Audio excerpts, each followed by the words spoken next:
بسم اللہ الرحمن الرحیم۔ السلام علیکم fourth class, welcome to fourth class without exams. خیر ہے، اللہ پاک کا جو کرتا ہے وہ بہتری کے لیے کرتا ہے، ٹھیک ہے۔ I am Shazina Zia. Last year ہم نے ایس ایس ٹی پڑھنے کی کوشش کی تھی، اس دفعہ انشاءاللہ اردو پڑھیں گے، بلکہ آپ مجھے پڑھائیں گے، مجھے تو آتی نہیں ہے، ٹھیک ہے۔ ہم مل جل کے اردو بہت اچھی طریقے سے پڑھیں گے۔ چلیں جی، آج کا ہمارا جو عنوان ہے وہ ہے حمد۔ حمد کسے کہتے ہیں؟ حمد ایک ایسی شاعری یا ایسی نظم ہوتی ہے جس میں اللہ تعالیٰ کی تعریف کی گئی ہے، ٹھیک ہے۔ یہ سوال آپ کی مشق میں تو نہیں دیا ہوا، لیکن آپ نے جب کام شروع کرنا ہے تو سب سے پہلے یہی سوال لکھنا ہے کہ حمد کسے کہتے ہیں۔ حمد ایک ایسی شاعری یا ایسی نظم کو کہتے ہیں جس میں اللہ تعالیٰ کی تعریف کی گئی ہے، ٹھیک ہے۔ جی چلیں اب شروع کرتے ہیں ہم لوگ۔ تو ہمیشہ سے ہے، تو رہے گا سدا، یعنی اللہ پاک ہمیشہ سے ہے اور ہمیشہ ہی رہے گا۔ ہم مر جائیں گے، ہماری نسلیں ختم ہو جائیں گی، تا قیامت اللہ پاک رہے گا۔ نہ تیری ابتدا نہ تیری انتہا۔ ابتدا کہتے ہیں شروع کو، انتہا کہتے ہیں ختم کو۔ جیسے ہم ایک لائن ڈرا کرتے ہیں، لائن ایک نقطے سے شروع ہوتی ہے، ایک نقطے پہ جا کے ختم ہو جاتی ہے۔ تو کیا ہے کہ اللہ پاک کی نہ کوئی شروع ہے اور نہ کوئی آخر ہے۔ تیرے جیسا نہیں ہے کوئی دوسرا، کہ اللہ پاک جیسا کوئی دوسرا نہیں۔ اس کا مطلب یہ ہے کہ اتنا رحمان، اتنا رحیم، اتنا طاقتور، اتنا قادر کوئی بھی نہیں ہے۔ اے خدا، اے خدا، اے خدا، اے خدا۔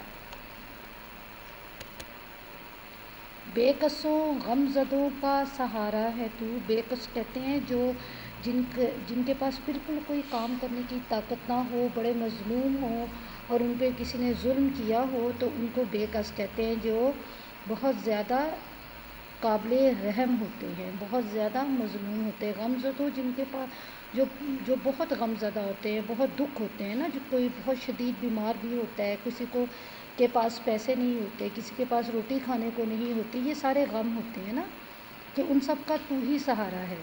ڈوبتی کشتیوں کا کنارہ ہے تو، یعنی کہ جب انسان کسی مصیبت میں پھنس جاتا ہے تو اللہ پاک ہی اس کو کنارہ دینے والا ہے، کہ ڈوبتی کشتی کے جو شخص شدید مصیبت میں ہو، شدید غم میں ہو، تو اللہ پاک کیا ہے، اس کو کنارہ دیتے ہیں، اس کو سہارا دیتے ہیں، ٹھیک ہے۔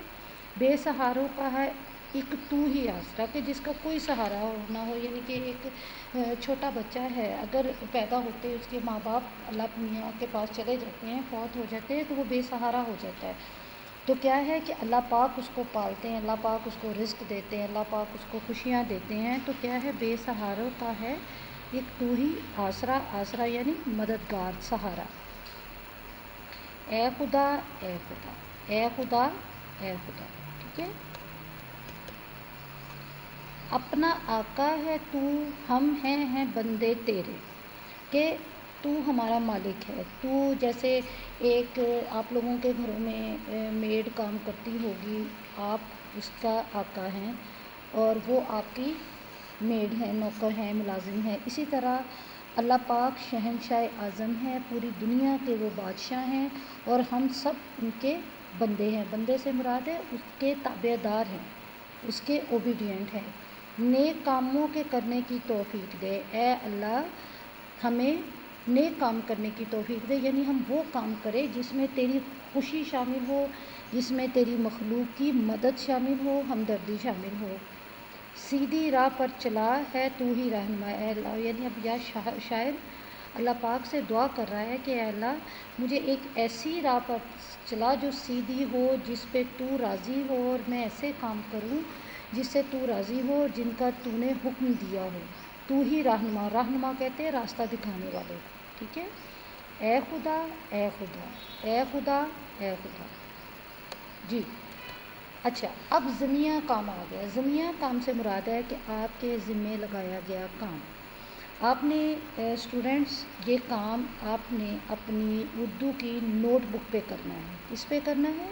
اردو کی نوٹ بک پہ، جو ہر پیر والے دن آپ سبمٹ کروائیں گے چیک کرنے کے لیے، ٹھیک ہے۔ لوز شیٹ پہ کام نہیں کرنا جیسے پہلے آپ لوگوں نے کیا ہے۔